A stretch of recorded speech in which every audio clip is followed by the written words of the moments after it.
Hey everyone, and welcome to today's video. Before we dive in, make sure to hit that like button and subscribe to the channel for more informative content like this. Most of you probably already know the great benefits that oatmeal has for lowering cholesterol and triglycerides in the blood. In this video, we're going to remind you why it has this effect, but you may be wondering because more than one of you have told me in the comments, hey, and how do I prepare it properly to get the maximum effect? That is, how do I have to cook or make oatmeal so that the level of bad cholesterol in the blood is reduced as quickly as possible and in the greatest admissible amount? Well, basically, that's what we're going to talk about in the video. To give you 2 or 3 very effective and very simple recipes to reduce this cholesterol and triglycerides to the maximum. Okay, so I won't ramble on anymore. And here I'll tell you about it. Look, why is oatmeal so beneficial for reducing triglyceride and cholesterol levels? Well, it's very simple because it's a food that's very rich in soluble fiber. And soluble fiber is today one of the most effective dietary principles, one of the most effective foods when it comes to preventing these fats, cholesterol, triglycerides, and others from passing into the blood at the intestinal level. In other words, to understand each other, the fiber would come to be like a broom that sweeps and expels that excess fat out with the feces.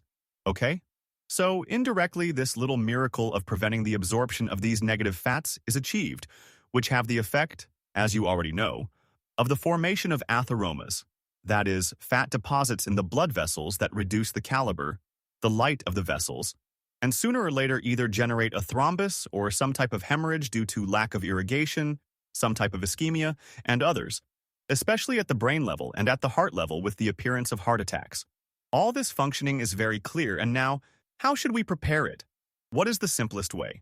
Well, one of the simplest and easiest ways, which has this is not even a recipe, is to make oatmeal water. Oatmeal water, as simple as that. Oatmeal water, well, you take about 3.5 oz of oatmeal, without sugar and without anything. The one they sell you, don't buy it with sugar or anything, just oatmeal as is. Grind it. Previously, it's good to soak it for a while. You'll see that it releases a little liquid, and then you pass it through the blender so that it's something. Well, you can dilute the quantity in water as much as you want. Hey, to make it more easily drinkable, it's to carry a bottle of oatmeal water. As simple as that, water or oatmeal milk. In many places, it's called oatmeal milk because logically it has that whitish appearance.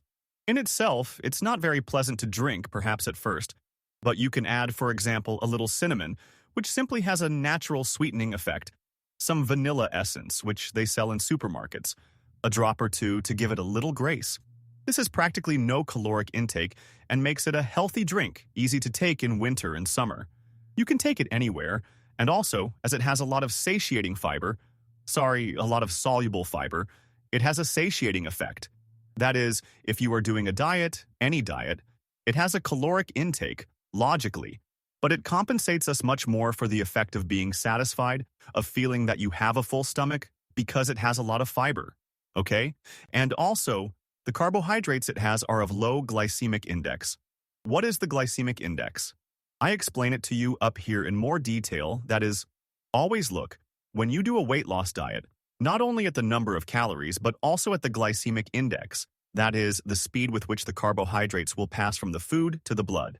In that video, we explain to you with a table which foods have a higher glycemic index, which ones have less, etc., etc.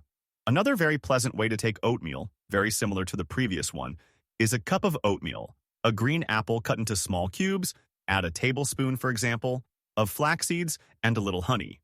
You put all this in a blender, you add a little water to make it more diluted, depending on your taste, and with this you get, first of all, the flax seeds provide you with a lot of omega-3, which also enhances the effect that oatmeal already has on its own. This way of taking oatmeal is great.